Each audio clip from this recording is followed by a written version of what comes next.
This is an unofficial and unauthorized translation of a Figu publication. 207th Contact. Monday, March 17, 1986, 9:11 a.m. Billy says, "Today, I first have a question about your space-time configuration, which is practically another dimension, but which is parallel to ours, and, therefore, is materially the same. Our universe is called the DERN universe. What about with our dimension and your dimension? What do you call these?" Quetzal says, "We denote your dimension with the term Goran, while we call ours Ceres." Billy says, "Aha, and these two dimensions, respectively these two different space-time configurations, are materially identical in their construction and existence?" Quetzal says, "That is correct." Billy says, "And as it stands with the destroyer, then, it would also have to consist of matter, as this is also existent in our space-time configuration, right?"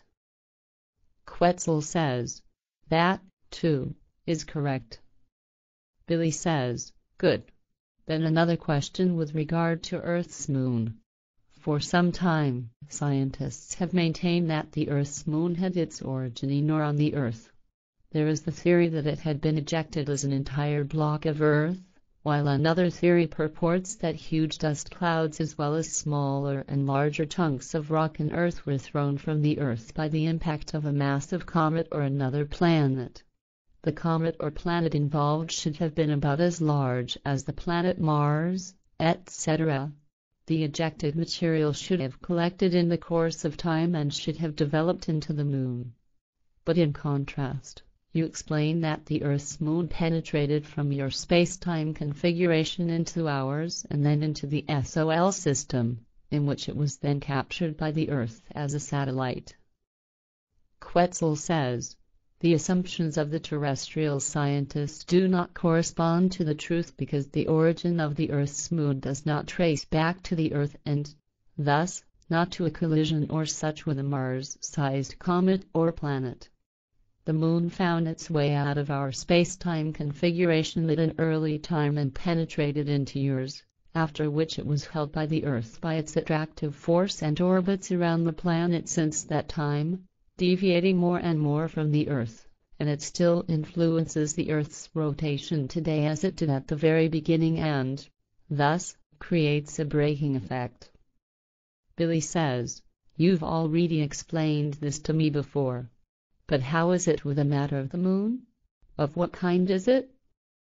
Quetzal says, "It is, at least in certain parts, the same as the matter of the Earth, but other forms of matter also appear. Also the isotopic compositions, with respect to oxygen, etc., are largely similar and sometimes even identical with those of earthly matter.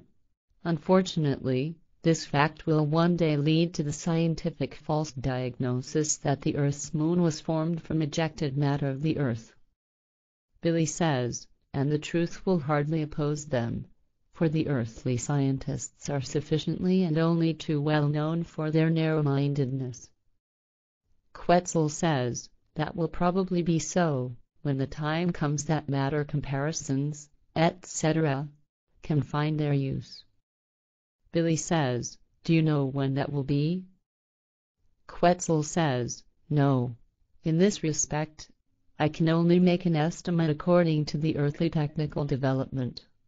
This brings me to about 15 to 20 years before the earthly isotope geology will have progressed so far with its technical measuring capabilities that respectable and accurate results can be achieved." Billy says, "Then it will be so after the turn of the millennium." Quetzal says, "So I suppose."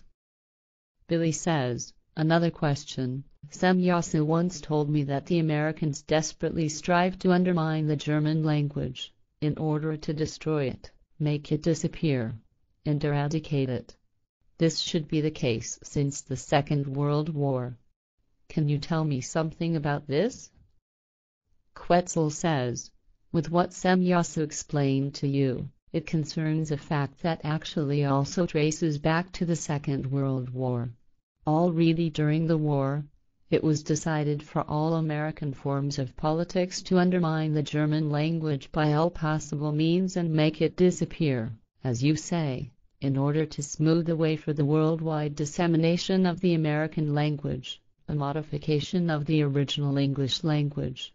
This is done by the entire American economy, as well as by the military, the secret services and the sects, the actual government policy, and through all other things that generate an influence in any form and through which the German language can be subverted.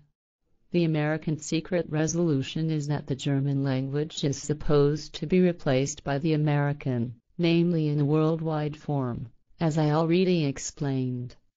The American language should, slowly but surely, become the world language, which should replace all other languages, so not just the German. This is also a reason why Americans, once they have found entrance into a country in some form, no longer let themselves be driven out but, as far as possible, stay in it for all times. This is also connected with the American plans for world domination, from which increasingly follows their nature of playing world police, from which arise many hotbeds of war. What is still to be said on top of that? I mean in reference to the undermining of the German language by the Americans, is that the American language and the actual English language are extremely deficient and poor in expression, as well as incapable of being expanded upon and limited. This is in complete contrast to the German language, which finds no equal in its mightiness and possibility of expression, not in any place or in any other language on earth. The German language is a continuation of the old Lyrian language, and it is practically the only language on earth that can be endlessly developed and expanded upon in an absolutely understandable form, this being in the form of the possible combination of words and terms or in the new creation of words and terms, etc. A fact that is not possible with the American language or with the actual English language or with any other language, as it is with the German language, which must be designated as the world's best language. Billy says, that is a word. There probably isn't any more to be said in addition. Quetzal says, nevertheless, a word is still necessary, namely that all German-speaking people should be mindful not to let their precious language be undermined by the English and American languages. Thus, all American and English words and terms should, if possible, be discarded from usage, namely in the everyday use of the language as well as in the schools, in politics and economics, in the media, and wherever English or American words and terms, etc., appear. This should be the duty of every person who speaks the German language because this is, indeed and without a doubt, the most valuable language on earth. Anyone who doesn't respond to such extends his hand to the Americans for the criminal act of the undermining and eradication of the valuable German language. Billy says, with that, everything should probably be clearly explained. Then another question, in the New Testament of the Christian religion, there is talk in the Sermon on the Mount that Jmmanuel should have fed 5,000 people, namely through the increase of fish and bread.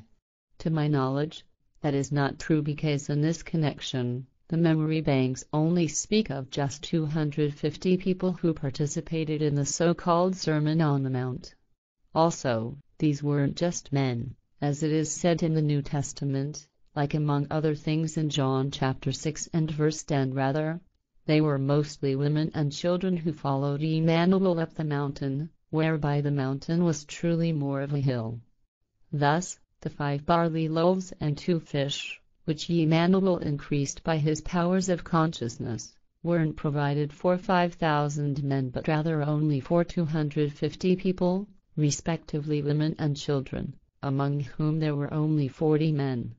Now, my question is this, when was the falsification made in relation to the alleged 5,000 people? Quetzal says, that happened through John, as well as through the other disciples.